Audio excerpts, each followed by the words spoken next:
നമസ്തേ. Plus ടുവിന് ശേഷം എന്ത്? മലയാളികൾ എപ്പോഴും ചോദിച്ചുകൊണ്ടിരിക്കുന്ന ഒരു ചോദ്യമാണ്. എനിക്ക് തോന്നുന്നു വിദേശങ്ങളിലേക്ക് കൂടുതൽ ആകർഷകമായിക്കൊണ്ടിരിക്കുന്ന ഒരു യുവജനങ്ങളെയാണ് നമുക്ക് കാണാനായിട്ട് സാധിക്കുന്നത്. സാർ എപ്പോഴും മീറ്റിങ്ങുകളിൽ പറയുന്നത് ഞാൻ ശ്രദ്ധിച്ചിട്ടുണ്ട്. കാരണം അണ്ടർ ഗ്രാജുവേഷൻ ലെവൽ ഇന്ത്യയിൽ ചെയ്യുന്നതാണ് എപ്പോഴും നല്ലത്.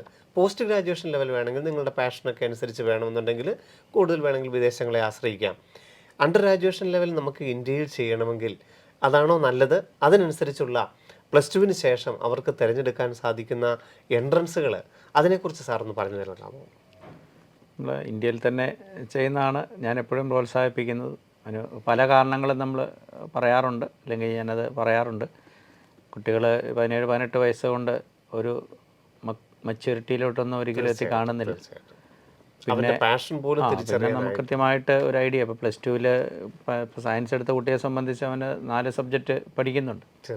അതിനകത്ത് ഏത് സബ്ജക്റ്റാണ് അവന് താല്പര്യം എന്നുള്ളത്, പ്രത്യേകിച്ച് ഇവർ വിദേശങ്ങളിൽ പോയി ചേരുന്നത് പലതും നിഷായിട്ട് അല്ലെങ്കിൽ ഇൻ്റർ ഡിസിപ്ലിനറി ആയിട്ടുള്ള കോഴ്സുകൾക്കാണ് ചേരുന്നത്. അപ്പോൾ അത് എന്താണെന്നോ അതിൻ്റെ സിലബസ് എന്താണെന്നൊക്കെ അറിയാതെയാണ്, ഒരു ജോലി മാത്രം മുന്നിൽ കണ്ടാണ് പോകുന്നത്. ഈ ഒരു 3-4 വർഷത്തെ മാത്രം ഒരു ജോലി മാത്രം മുന്നിൽ കണ്ടുപോയി കഴിഞ്ഞാൽ കുറച്ച് കഴിയുമ്പോൾ ആ ജോലിയിലുള്ള നമ്മുടെ താല്പര്യം കുറയാനും, മറ്റ് ചില മേഖലകളായിരുന്നു എനിക്ക് താല്പര്യം ഉണ്ടായിരുന്നതെന്ന് തിരിച്ചറിവുണ്ടാകുമ്പോൾ ഒരു പക്ഷേ അവരൊരു കംഫർട്ട് സോണിലായിരിക്കുന്നതുകൊണ്ട് അവർക്ക് തിരിച്ച് മറ്റൊരു മേഖലയെക്കുറിച്ച് ചിന്തിക്കാൻ പറ്റാതെ വരികയൊക്കെ ചെയ്യാം. അപ്പോൾ അത് പിന്നീട് ലൈഫിൽ പലതരത്തിലുള്ള ബുദ്ധിമുട്ടുകളൊക്കെ ഉണ്ടാകാൻ സാധ്യതയുണ്ട്. അപ്പോൾ അതൊന്ന് തിരിച്ചറിയാനുള്ള ഒരു സമയം ഈ പ്ലസ് ടുവിന് ശേഷം നമ്മൾ ചേരുന്ന ഒരു കോഴ്സ് പലപ്പോഴും നൽകാറുണ്ട്, പ്രത്യേകിച്ച് സയൻസ് വിദ്യാർത്ഥികളെ സംബന്ധിച്ച്.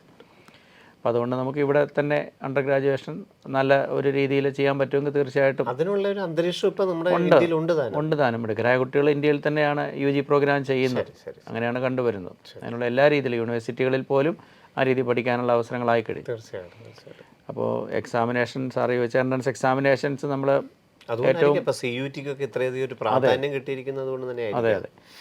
അധികം കുട്ടികൾ എഴുതുന്ന എക്സാമിനേഷൻസ് മാത്രം നമുക്കൊന്ന് പറഞ്ഞു പോകാം. തീർച്ചയായിട്ടും. കാരണം പ്ലസ് ടുവിന് ശേഷം ഏറ്റവും പ്രധാനപ്പെട്ട എൻട്രൻസുകളെ കുറിച്ച് നമുക്ക് പറഞ്ഞു തരാനായിട്ട് ഇന്ന് നമ്മുടെ കൂടെ ഉള്ളത് നിങ്ങൾക്ക് ഏറ്റവും സുപരിചിതനായിട്ടുള്ള ജോബി സാറാണ്.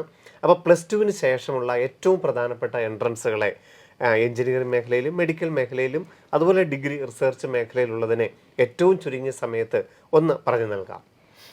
ഏറ്റവും അധികം കുട്ടികൾ എഴുതുന്ന എക്സാം നീറ്റ് എക്സാം തന്നെയാണ്.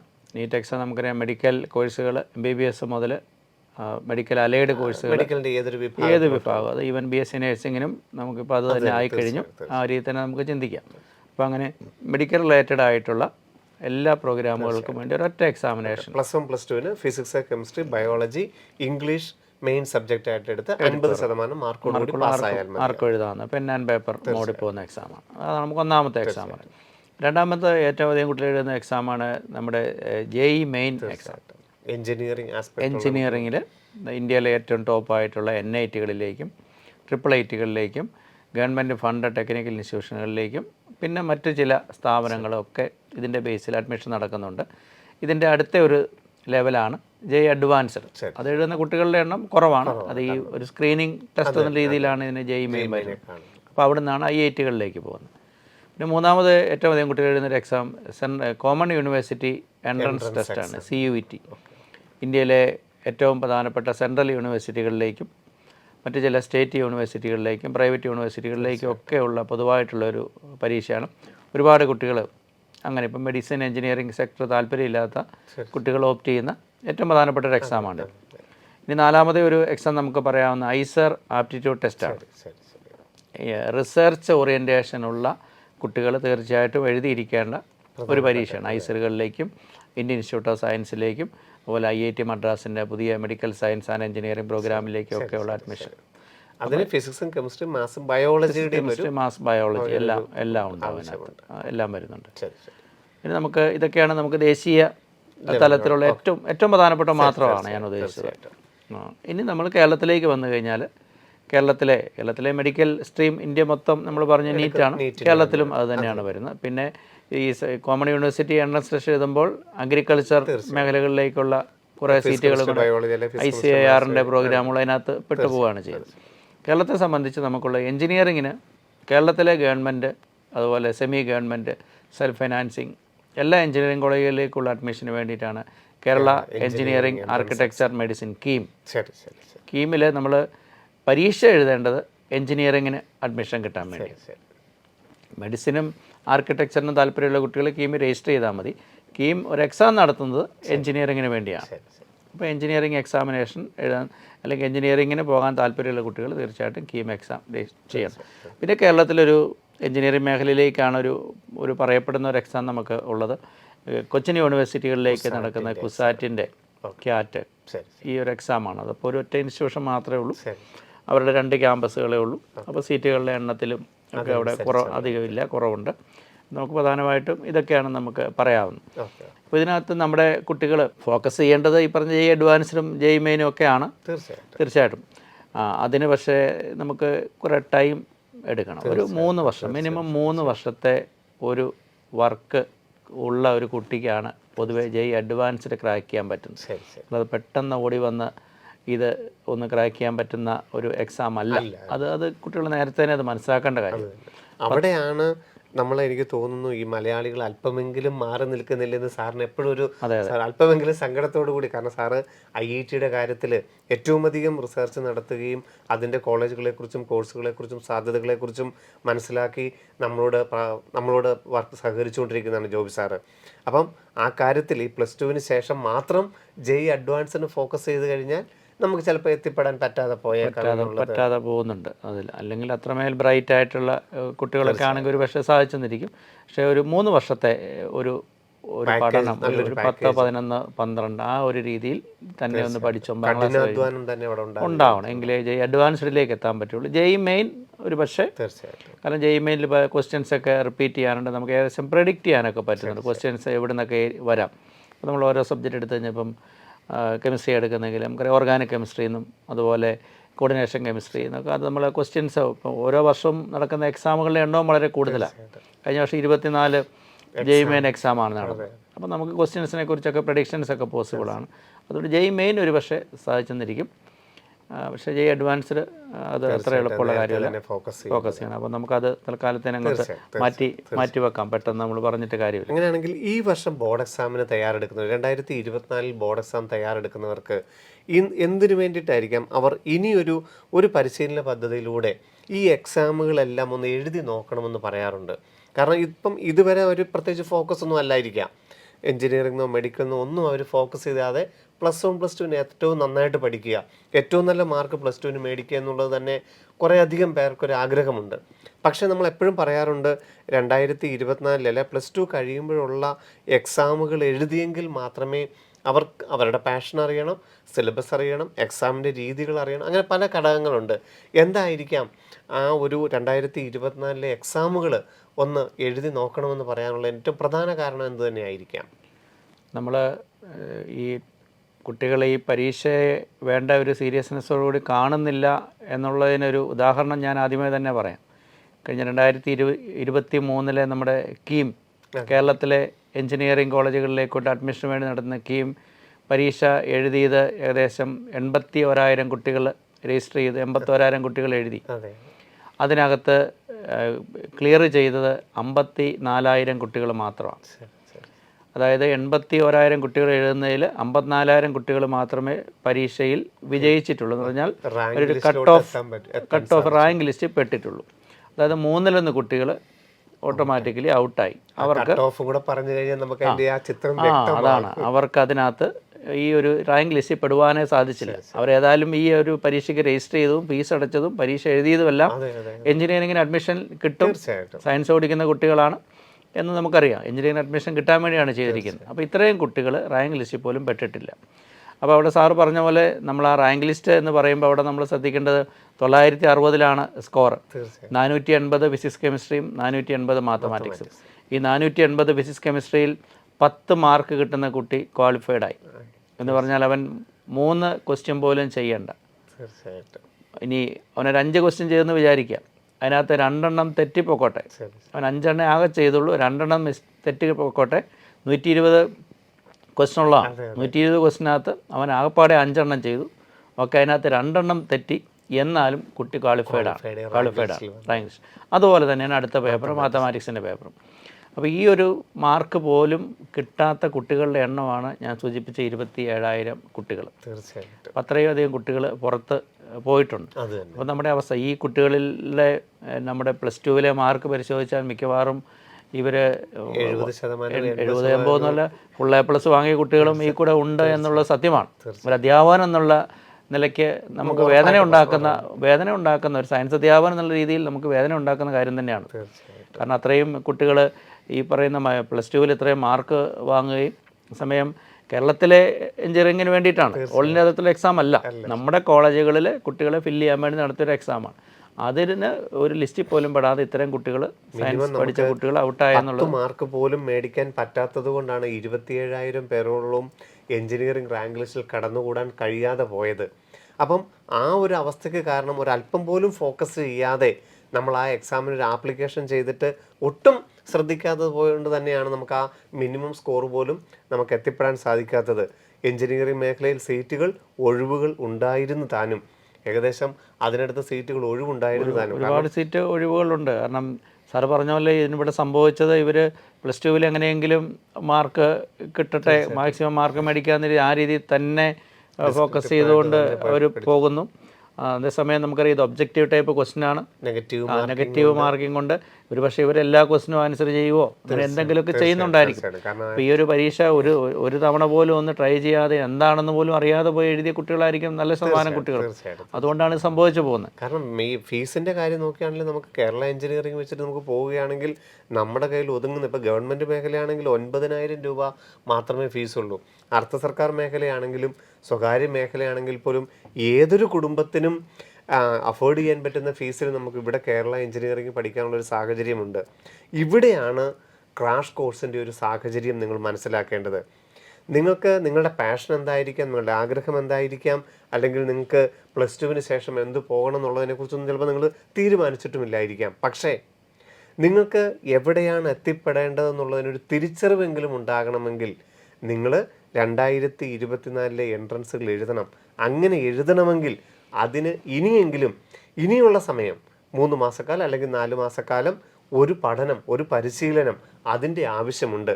അതുകൊണ്ട് ഒരു ക്രാഷ് കോഴ്സ് ചെയ്ത് നമ്മൾക്കിതിനെക്കുറിച്ച് തയ്യാറായിട്ട് തന്നെ വേണം 2024 നിങ്ങൾക്ക് ആഗ്രഹമുള്ള എൻട്രൻസുകൾ എഴുതാനായിട്ട്. എനിക്ക് തോന്നുന്നു സിലബസിൻ്റെ കാര്യം നമ്മൾ നോക്കുകയാണെങ്കിലും ഫസ്റ്റ് ഇയറിനും സെക്കൻഡ് ഇയറിനും തുല്യ പ്രാധാന്യമാണ് എല്ലാ എൻട്രൻസുകൾക്കും. തീർച്ചയായിട്ടും എല്ലാ എൻട്രൻസിലും അങ്ങനെയാണ് പോകുന്നത്. പലപ്പോഴും പറ്റുന്നത് ഈ സെക്കൻഡ് ഇയർ കുട്ടികൾ ഇങ്ങനെ പഠിച്ചു പോകുമ്പോൾ ഫസ്റ്റ് ഇയർ പൂർണ്ണമായിട്ട് അങ്ങോട്ട് മറന്നു, ഒരു വർഷം മുമ്പ് പഠിച്ചാണ്. അപ്പോൾ അതൊന്ന് റിവൈസ് ചെയ്യാനൊന്നും കുട്ടികൾ ശ്രമിക്കുന്നില്ല. സമയം വളരെ കുറച്ച് കുട്ടികൾ ഇത് കൃത്യമായിട്ട് ചെയ്തു പോകുന്നുണ്ട്. അത് പക്ഷേ അവരുടെ എണ്ണം വളരെ കുറവാണ്. അവരിങ്ങനെ സെക്കൻഡ് ഇയർ പോർഷൻ മുന്നോട്ട് പോകുമ്പം അതനുസരിച്ച് ഫസ്റ്റ് ഇയറിലെ ഓരോ ചാപ്റ്റർ റിവൈസ് ചെയ്തു. പിന്നെ ഇത് പരീക്ഷകൾ എഴുതുന്ന മോഡൽ എക്സാമിനേഷൻസ് ഒക്കെ ഒരുപാട് അവൈലബിൾ ആണ്. അത് ബോർഡ് എക്സാമിന് മാർക്ക് കൂടുതൽ കിട്ടാനും അത് തന്നെ ഉപകാരമുണ്ട്. തീർച്ചയായിട്ടും ഈ കുട്ടികളൊക്കെ തന്നെയാണ് ബോർഡ് എക്സാമിനും നല്ല രീതിയിൽ ടോപ്പേഴ്സായിട്ട് വരുന്നത്. അപ്പോൾ അങ്ങനെ പരീക്ഷകൾ എഴുതിയും ഒബ്ജക്റ്റീവ് ടൈപ്പ് ക്വസ്റ്റ്യൻസ് ചെയ്യും ഇങ്ങനെ മുന്നോട്ട് പോയെങ്കിൽ മാത്രമേ അവർക്ക് ഈ ഒരു സമയത്ത് നല്ല രീതിയിൽ നല്ല സ്കോർ കിട്ടുന്നുള്ളൂ. ഇപ്പം ബോർഡ് എക്സാമിന് നല്ല മാർക്ക് ഈ പറയുന്ന കുട്ടികൾക്കെല്ലാം ഉണ്ട്. ആരും മാർക്ക് കുറഞ്ഞ കുട്ടികളല്ല, നല്ല മാർക്ക് തന്നെയാണുള്ളത്. ഫുൾ സ്കോറുള്ളവരും അതിന് തൊട്ട് താഴെ വരുന്ന ആളുകളും ഒക്കെയാണ് നമ്മൾ ഈ പറഞ്ഞ ആളുകൾ. പക്ഷേ ഇതാണ് ഈ ഒരു രീതിയിലുള്ള ഒരു പ്രാക്ടീസ് അവർ ചെയ്യുന്നില്ല, ഇതിനെ വളരെ സീരിയസ് ആയിട്ട് കാണുന്നില്ല. അങ്ങനെ കാണുന്നില്ലാത്തൊരു പരീക്ഷ എഴുതുകയോ ഒന്നും ചെയ്യേണ്ട കാര്യമില്ല. കാരണം എഞ്ചിനീയറിങ്ങിന് പോകാൻ താല്പര്യമുള്ള കുട്ടി തീർച്ചയായിട്ടും ഈ രീതി കണ്ട് സീരിയസ് ആയിട്ട് തന്നെ അത് എടുത്തു പോകണം. ഇനി വേറെ ഏതെങ്കിലും വഴിയാണെങ്കിൽ ഇനി ഒരു യൂണിവേഴ്സിറ്റിയിൽ പഠിക്കാൻ ആഗ്രഹിക്കുന്നെങ്കിൽ ഒക്കെ CUETക്ക് വേണ്ടി ആ രീതി പ്രിപ്പയർ ചെയ്യുക എന്ന് നമുക്ക് പറയാൻ പറ്റുള്ളൂ. എല്ലാം ഒബ്ജക്റ്റീവ് ടൈപ്പാണ്, എല്ലാത്തിനും നെഗറ്റീവ് മാർക്കിംഗ് ഉണ്ട്. അപ്പോൾ നിങ്ങൾ വെറുതെ ആലോചിച്ച് കഴിഞ്ഞാൽ തന്നെ അറിയാം നമുക്ക്. കാരണം ബോർഡ് എക്സാമിന് നമുക്ക് 30% ഒബ്ജക്റ്റീവ് ടൈപ്പ് ക്വസ്റ്റ്യൻസ് ഉണ്ട്. അത് നമുക്ക് മാർക്ക് ചെയ്യാൻ പോലും നമുക്ക് അത്ര എളുപ്പമല്ല. അപ്പോൾ ഈ ഒരു പരിശീലന പദ്ധതിയിലൂടെ നിങ്ങൾ കടന്നു പോവുകയാണെങ്കിൽ അവിടെയും നിങ്ങൾക്ക് ഈ ഒബ്ജക്റ്റീവ് ടൈപ്പ് കൂടുതൽ മാർക്ക് ചെയ്യാനായിട്ടുള്ള ഏറ്റവും നല്ല ഒരു എക്സ്പീരിയൻസ് ആണ് കിട്ടുന്നത്. പിന്നെ അവിടെ കുട്ടികൾ പറയുന്ന ഒരു കാര്യം പലപ്പോഴും ഞാൻ കേട്ടിരിക്കുന്നത് +2 കഴിയട്ടെ, തീർച്ചയായിട്ടും എന്തിനാ പോകുന്നത് ചോദിക്കുക, എഞ്ചിനീയറിങ്ങിന് പോകുന്നു. എന്നാൽ അതിനെക്കുറിച്ച് ഒബ്ജക്റ്റീവ് ടൈപ്പ് ക്വസ്റ്റ്യൻസ് ഒക്കെ ചെയ്യാനും ആ ഒരു കോച്ചിങ്ങിലൊക്കെ പങ്കെടുത്ത് നല്ല രീതിയിൽ പെർഫോം ചെയ്യാൻ നമ്മൾ പറയുമ്പോൾ കുട്ടികൾ പറയുന്നത് ഇല്ല, +2 കഴിഞ്ഞിട്ടേ ഉള്ളൂ. പക്ഷേ അത് നമ്മളവിടെ ഒരു സ്റ്റാറ്റിസ്റ്റിക്സ് നോക്കി കഴിഞ്ഞാൽ 2023 നമ്മൾ ടോപ്പ് 100 റാങ്ക് വന്ന കുട്ടികളെടുത്ത് അതിനകത്ത് 90 കുട്ടികളും ഫ്രഷേഴ്സാണ്. എഞ്ചിനീയറിംഗിൻ്റെ എഞ്ചിനീയറിംഗിൻ്റെ കൂടുതലും ആൺകുട്ടികളാണ്. അതിൽ 90 കുട്ടികളും 89-90 കുട്ടികൾ ഫ്രഷേഴ്സാണ്, ഫസ്റ്റ് ചാൻസ്. ഇനി ആ വന്ന 10 കുട്ടികൾ വന്ന് അവർ മിക്കവാറും കഴിഞ്ഞ വർഷം JEE അഡ്വാൻസ്ഡിന് നിസാര മാർക്കിൻ്റെ പേര് JEE അഡ്വാൻസ്ഡ് ഒരു പക്ഷേ പോയത് കൊണ്ട് നഷ്ടപ്പെട്ടുകൊണ്ട് അവർ വീണ്ടും അങ്ങനെ റിപ്പീറ്റ് ചെയ്ത കുട്ടികളായിരിക്കാം ഈ ടോപ്പേഴ്സ് വന്നിരിക്കുന്നത്.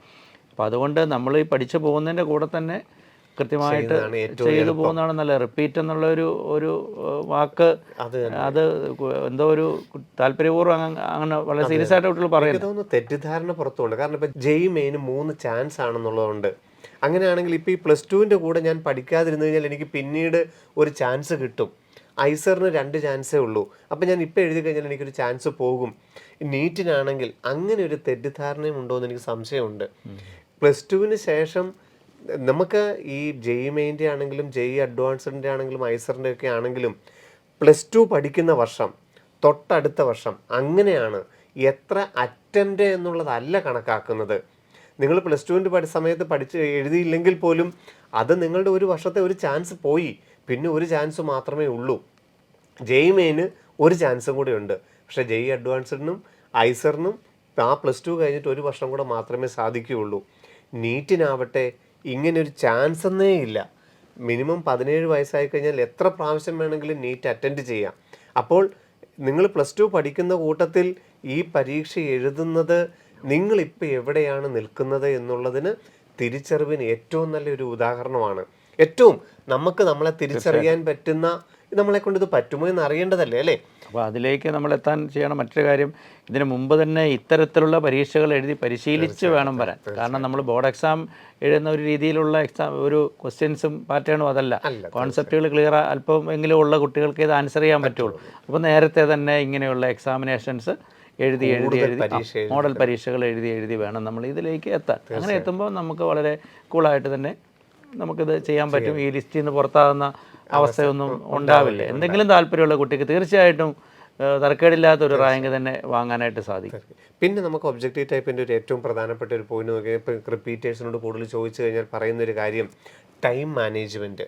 കാരണം എനിക്ക് എല്ലാ ക്വസ്റ്റ്യനും അറിയാവുന്നതായിരുന്നു, നല്ല ഭൂരിഭാഗവും അറിയാവുന്നതായിരുന്നു. പക്ഷേ സമയബന്ധിതമായിട്ട് എനിക്കിത് ഞാൻ പ്രാക്ടീസ് ചെയ്യാത്തത് കൊണ്ട് ആ ടൈം മാനേജ്മെൻറ്റ് പഠിക്കുന്നതിനും തീർച്ചയായിട്ടും ഇതുപോലൊരു പ്രോഗ്രാമിലൂടെ ഒരു ക്രാഷ് കോഴ്സിലൂടെ പോയി ആ ടൈമിനെക്കുറിച്ച് വ്യക്തമായൊരു ധാരണ മനസ്സിലായി. കാരണം ഒരു ക്വസ്റ്റ്യൻ 1 മിനിറ്റ് ആണെങ്കിൽ അതിനുള്ളിൽ ചെയ്ത് തീർക്കണം. കൂടുതൽ ഇപ്പോൾ ഈ പറഞ്ഞ പോലെ കൂടുതൽ ക്വസ്റ്റ്യൻ ചെയ്ത് നെഗറ്റീവ് വരുത്തുന്നതും അപകടമാണ്. അപ്പോൾ ഒരു ടൈം നല്ലൊരു ആരോഗ്യകരമായൊരു ടൈം മാനേജ്മെൻറ്റ് പഠിക്കുന്നതിനും തീർച്ചയായിട്ടും ഒരു ക്രാഷ് കോഴ്സ് നിങ്ങൾക്ക് ഏറ്റവും ഉപകാരപ്പെടും. അതുപോലെ 2024 പരീക്ഷ എല്ലാവരും നിങ്ങളിനി റിപ്പീറ്റ് ചെയ്യാനാണ് തീരുമാനമെങ്കിൽ പോലും ഇപ്പം JEE മെയിൻ ആണ് എനിക്ക് തോന്നുന്നത് 2 എക്സാം എഴുതുന്നത് തന്നെ തീർച്ചയായിട്ടും നല്ലതായിരിക്കും. 2 ജനുവരിയും ഏപ്രിലും എഴുതാൻ ശ്രദ്ധിക്കുക. തീർച്ചയായും നാഷണൽ ലെവൽ എക്സാമുകൾ നമ്മൾ എത്രത്തോളം എഴുതുന്നോ, എത്രത്തോളം പരീക്ഷകൾ പ്രാക്ടീസ് ചെയ്യുന്നു, അത്രത്തോളം നമ്മുടെ കോൺഫിഡൻസ് ലെവൽ കൂടുകയും നമ്മളിതിന് ആപ്റ്റാണോ എന്നുള്ളൊരു തിരിച്ചറിവ് ഉണ്ടാകുകയും ഏറ്റവും നല്ലൊരു ഘടകം തന്നെയാണ്. പിന്നെ ഇപ്പം നീറ്റിൻ്റെ ഇപ്പം നാഷണൽ മെഡിക്കൽ കമ്മീഷൻ ഒരു സിലബസ് പുറത്തു വിട്ടിട്ടുണ്ട്. ആ സിലബസ് കുട്ടികളിൽ എന്തെങ്കിലും ബുദ്ധിമുട്ടുണ്ടാക്കുകയോ അങ്ങനെ എന്തെങ്കിലും ഒരു നമ്മൾ സിലബസിനെ കുറിച്ച് പറയുകയാണെങ്കിൽ സിലബസ് വന്നപ്പോൾ കുറേ ടോപ്പിക്ക് കുറഞ്ഞ് കിട്ടിയിട്ടുണ്ട്. അത് തന്നെ. പക്ഷേ ടോപ്പിക്ക് കുറഞ്ഞ് കിട്ടി എന്ന് പറയുമ്പോൾ കുട്ടികളെ ശ്രദ്ധിക്കേണ്ട കാര്യം ഉള്ള ടോപ്പിക്കിൽ നിന്ന് നല്ല രീതിയിൽ ക്വസ്റ്റ്യൻസ് വരും. തീർച്ചയായിട്ടും. അതായത് അതിനകത്ത് മെമ്മറി ലെവലിൽ നിൽക്കുന്ന ക്വസ്റ്റ്യൻസ് വന്നുകൊണ്ടിരുന്ന ചാപ്റ്റേഴ്സാണ് ഒഴിവാക്കപ്പെട്ടിരിക്കുന്നത്. അപ്പോൾ നമ്മൾ അല്പം കൂടി മെക്കാനിസങ്ങളൊക്കെ ഉൾപ്പെടുത്തിക്കൊണ്ടുള്ള ഇപ്പോൾ ഓർഗാനിക് കെമിസ്ട്രിയിലൊക്കെ ആണെങ്കിലും റിയാക്ഷൻ മെക്കാനിസം നല്ല രീതിയിൽ ഇൻവോൾവ് ചെയ്യുന്ന ടോപ്പിക്കുകൾ ഉണ്ട്, എല്ലാം ഉണ്ട്. അപ്പോൾ അങ്ങനെയുള്ളപ്പോൾ അല്പം കൂടി സീരിയസ് ആയിട്ട് ആ ഒരു ഭാഗത്തേക്ക് കാണുക. മെമ്മറി ലെവലിൽ നിൽക്കുന്നതാണ് പൂർണ്ണമായിട്ടും ഒഴിവാക്കിയത്. ഇപ്പോൾ ഫിസിക്സിന് പ്രാക്ടിക്കൽ കൂടി എടുത്തു 19 പ്രാക്ടിക്കലും കൂടെ സിലബസിനകത്തേക്ക് കെമിസ്ട്രിയിലും അങ്ങനെ ഉൾപ്പെടുത്തിയിട്ടുണ്ട്, പ്രാക്ടിക്കലും കൂടെ വന്നിട്ടുണ്ട്. അപ്പം ആ രീതിയിലോട്ടാണ് സിലബസ് മാറ്റം. പക്ഷേ ആ സിലബസ് മാറ്റം ഒരിക്കലും നിങ്ങളുടെ എക്സാമിൻ്റെ ടഫിനെ ബാധിക്കുകയില്ല. ഓരോ ചാപ്റ്ററിനും ഇപ്പോൾ ഒരു ക്വസ്റ്റ്യനാണ് കഴിഞ്ഞോണം വന്നിരുന്നെങ്കിൽ ഇത്തവണ അത് 2 ക്വസ്റ്റ്യനോ 3 ക്വസ്റ്റ്യനോ കൂടുതൽ വരാൻ ചാപ്റ്ററിൻ്റെ പ്രാധാന്യം കൂടുതൽ വന്നിരിക്കുന്ന ഒരു സമയമായിരിക്കും 2024 എന്നുള്ളത് വ്യക്തമാണ്. അപ്പം അതുപോലെ ഇത് JEE മെയിനും കീമിനും ഇതേ രീതിയിലുള്ള മാറ്റങ്ങൾ. കീമിന് ഒരു പക്ഷേ വരാവുന്ന മാറ്റം ഇപ്പോഴുള്ള NCERT ടെക്സ്റ്റ് ബുക്കിലുള്ള ചാപ്റ്റേഴ്സ് മാത്രം ഉൾപ്പെടുത്തിക്കൊണ്ടാവാം. കാരണം കീമിൽ നമ്മൾ സ്റ്റേറ്റ് CBSE സിലബസിൽ അത് പഠിക്കുന്നുണ്ട്, പക്ഷേ കീമിന് അത് തന്നെ ആകാം. അതിനെക്കുറിച്ചുള്ള തീരുമാനങ്ങളൊന്നും ആയിട്ടില്ല.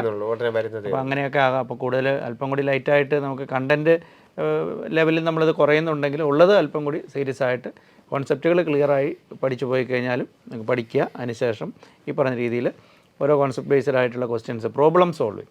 അതാണ് ഏറ്റവും പ്രധാനപ്പെട്ട കാര്യം. പ്രോബ്ലം സോൾവ് ചെയ്യാൻ താല്പര്യം, പ്രോബ്ലം സോൾവ് ചെയ്തെങ്കിലും നമുക്ക് കോൺസെപ്റ്റ് ക്ലിയർ ആകും.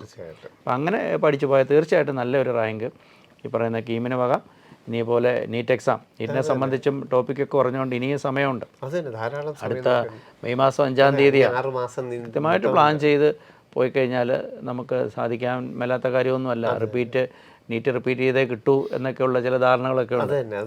ഇവര് ആദ്യം തന്നെ തീരുമാനിച്ചു വെക്കുകയാണ്, ഒരിക്കലും അങ്ങനെ ചെയ്യരുത്. എല്ലാവരും 2024 ബോർഡ് എക്സാം എഴുതി നിങ്ങൾ എഞ്ചിനീയറിങ്ങിൻ്റെയോ മെഡിക്കലിൻ്റെയോ ഡിഗ്രിയുടെയോ റിസർച്ചിൻ്റെയോ പ്രൊഫഷണൽ മേഖലയിലോട്ടാണ് കടന്നു പോകാൻ ഉദ്ദേശിക്കുന്നതെങ്കിൽ ദയവായി എല്ലാവരും ആ വർഷത്തെ എൻട്രൻസ് എഴുതണം. 2024 എല്ലാ എൻട്രൻസുകളും നിങ്ങൾക്ക് ഏത് എൻട്രൻസ് ആണോ വേണ്ടത്, എഞ്ചിനീയറിംഗോ മെഡിക്കലോ ഏതാണോ അത്, ആ പരീക്ഷ എഴുതിയിരിക്കണം. എന്നിട്ട് അതിൻ്റെ മാർക്കിൻ്റെയും റാങ്കിൻ്റെയും അടിസ്ഥാനത്തിൽ വേണം നിങ്ങൾ റിപ്പീറ്റ് ചെയ്യണോ വേണ്ടയോ എന്ന് തീരുമാനിക്കാനായിട്ട്.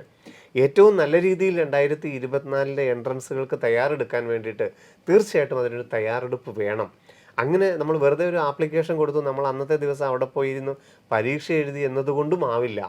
കാരണം +2 ശേഷം ഒരു വർഷം നമ്മൾ ഇത് മാത്രം ഫോക്കസ് ചെയ്ത് പഠിക്കണമെങ്കിൽ അവിടെ നമുക്ക് ആ ഒരു വർഷം ഏറ്റവും നന്നായിട്ട് ഉപയോഗിക്കണമെങ്കിൽ ഇനിയുള്ള ഒരു 4-5 മാസക്കാലം നിങ്ങൾ കൃത്യമായൊരു പാഠ്യപദ്ധതി തയ്യാറാക്കി ബോർഡ് എക്സാമിൻ്റെ മാർക്കിന് അതിനും കുറയാൻ പാടില്ല. ബോർഡ് എക്സാമിനും തീർച്ചയായിട്ടും മാർക്ക് ഉണ്ടായിരിക്കണം. ബോർഡ് എക്സാമിനും കൂടെ മാർക്ക് കിട്ടത്തക്ക രീതിയിൽ തന്നെ നിങ്ങളൊരു ക്രാഷ് കോഴ്സ് തിരഞ്ഞെടുത്ത്, അതിപ്പോൾ നമുക്ക് ബ്രില്യൻറ്റിൻ്റെ സൈറ്റിൽ നിങ്ങൾക്ക് നോക്കിക്കഴിഞ്ഞാൽ കാണാം. നവംബർ 1 മുതൽ പുതിയ പ്രോഗ്രാമുണ്ട്, ജനുവരി 1 പുതിയ പ്രോഗ്രാമുണ്ട്. ഓഫ്ലൈനായിട്ട് കേരളത്തിൽ സെൻറ്ററുകളുണ്ട്, ഇനി ഓൺലൈനായിട്ടുള്ള പ്രോഗ്രാമുകളുണ്ട്. അപ്പം ഇതിൽ നിങ്ങൾ ഫോക്കസ് ചെയ്തുകൊണ്ട് തന്നെ 2024 വരുന്ന എൻട്രൻസുകൾ നിങ്ങളെല്ലാം JEE മെയിൻ ആണെങ്കിലും അതുപോലെ തന്നെ കേരള എഞ്ചിനീയറിങ്, കുസാറ്റ്, പിന്നെ നമ്മുടെ മെഡിക്കലിൻ്റെ നീറ്റ്, CUET ഒക്കെ ഉണ്ട്. 2 ലക്ഷത്തിൽ പരം, 2 ലക്ഷം അല്ല 3 ലക്ഷത്തിലോട് അടുത്ത് ഡിഗ്രി സീറ്റുകളാണ് സെൻട്രൽ യൂണിവേഴ്സിറ്റി, ഡൽഹി, ഹൈദരാബാദ്, പോണ്ടിച്ചേരി എല്ലാ യൂണിവേഴ്സിറ്റികളിലുമായിട്ട് കിടക്കുന്നത്. അവിടെയൊക്കെ നിങ്ങൾക്ക് തിരഞ്ഞെടുപ്പിന് ധാരാളം സാധ്യതകൾ നിലനിൽക്കുകയും ചെയ്യുന്നു. അപ്പം +2 ബോർഡ് എക്സാമിൻ്റെ അതിനോടൊപ്പം തന്നെ വരുന്ന എൻട്രൻസുകൾക്ക് ഒരു കാരണവശാലും നിങ്ങൾ വില കുറച്ച് കാണരുത്. അതിന് കൃത്യമായൊരു പാഠ്യപദ്ധതിയിലൂടെ നിങ്ങൾ കടന്നു പോവുകയും ചെയ്യണം. +2 ശേഷം ഏതൊരു മേഖലയിലോട്ട് നിങ്ങൾക്ക് കടന്നു ചെല്ലണമെങ്കിലും ഒരു ഒബ്ജക്റ്റീവ് ടൈപ്പ് എൻട്രൻസ് എക്സാമിൻ്റെ റാങ്കിനനുസരിച്ച് മാത്രമേ നിങ്ങൾക്ക് കടന്നു ചെല്ലാൻ സാധിക്കുകയുള്ളൂ. അത് മനസ്സിലാക്കി ഒട്ടും സമയം കളയാതെ നിങ്ങൾ ഈ മേഖലയിലോട്ട് കടന്നു ചെല്ലണം. പിന്നെ എനിക്ക് തോന്നുന്നു ഇപ്പോൾ പല സ്ഥാപനങ്ങളിൽ പഠിക്കുന്ന കുട്ടികളുണ്ടായിരിക്കാം. അപ്പം അവർക്ക് ഇപ്പോൾ ഈ കോമ്പറ്റീഷൻ മേഖലയിൽ എവിടെയാണ് നിൽക്കുന്നത്, എത്രത്തോളം എൻ്റെ റാങ്കിങ് ഉണ്ടെന്നൊക്കെ മനസ്സിലാക്കാനും എനിക്ക് തോന്നുന്നു ഇപ്പോൾ ബ്രില്യൻ്റ് പോലൊരു സ്ഥാപനത്തിൽ ക്രാഷ് കോഴ്സ് ചെയ്യുന്നത് നല്ലതായിരിക്കും. ക്രാഷ് കോഴ്സ് ചെയ്യുന്നതോ അതോ അല്ലെങ്കിൽ പരീക്ഷകൾ, തീർച്ചയായിട്ടും പരീക്ഷകൾ എഴുതും. അതായത് വളരെ പ്രധാനപ്പെട്ട കാര്യമാണ്. പരീക്ഷകൾ എഴുതാനുള്ള അവസരം കിട്ടുന്നുണ്ടെങ്കിൽ മാക്സിമം അത് ഉപയോഗിക്കുക എന്നുള്ളത് വളരെ പ്രധാനപ്പെട്ട കാര്യമാണ്. തീർച്ചയായിട്ടും. കാരണം +1-ൻ്റെയും +2-ൻ്റെയും ടോപ്പിക്കുകൾക്ക് തുല്യ പ്രാധാന്യമാണ് എൻട്രൻസുകൾക്ക്. അപ്പോൾ +1 നിങ്ങൾ ഒരു വർഷം മുമ്പ് പഠിച്ചു കഴിഞ്ഞതാണ്. അതിൻ്റെ എല്ലാ ചാപ്റ്ററുകളിലൂടെയും കടന്നു പോകാനായിട്ടും ഇതുപോലുള്ള പരീക്ഷകളും ക്ലാസ്സുകളും നിങ്ങൾക്ക് ഏറ്റവും ഉപയോഗപ്പെടുകയും ചെയ്യും. ബ്രില്യൻ സ്റ്റഡി സെൻറ്ററിൻ്റെ ക്രാഷ് കോഴ്സുകളെക്കുറിച്ച് കൂടുതലായിട്ട് നിങ്ങൾക്ക് അറിയണമെങ്കിൽ brilliantpala.org എന്ന വെബ്സൈറ്റ് സന്ദർശിക്കുക. നിങ്ങൾക്ക് ഇന്ന് തന്നെ രജിസ്റ്റർ ചെയ്യുകയും നിങ്ങൾക്ക് ഏറ്റവും അനുയോജ്യമായ പ്രോഗ്രാമിൽ എൻറോൾ ചെയ്യാനും സാധിക്കും. +2 ശേഷമുള്ള എൻട്രൻസിൻ്റെ മേഖലയും അതിൻ്റെ സാധ്യതകളെയും ഒക്കെ ആയിട്ട് നിങ്ങൾക്ക് ബ്രില്യൻ യൂട്യൂബ് ചാനലും ജോബി സാറിനെ പോലെ ഈ മേഖലയിലെ ഏറ്റവും ഉന്നതരായിട്ടുള്ളവർ നിങ്ങൾക്ക് കാര്യങ്ങളെല്ലാം പറഞ്ഞു തരാനായിട്ട് എപ്പോഴും നിങ്ങളുടെ കൂടെ ഉണ്ടാവും. അപ്പോൾ വീണ്ടും കാണാം.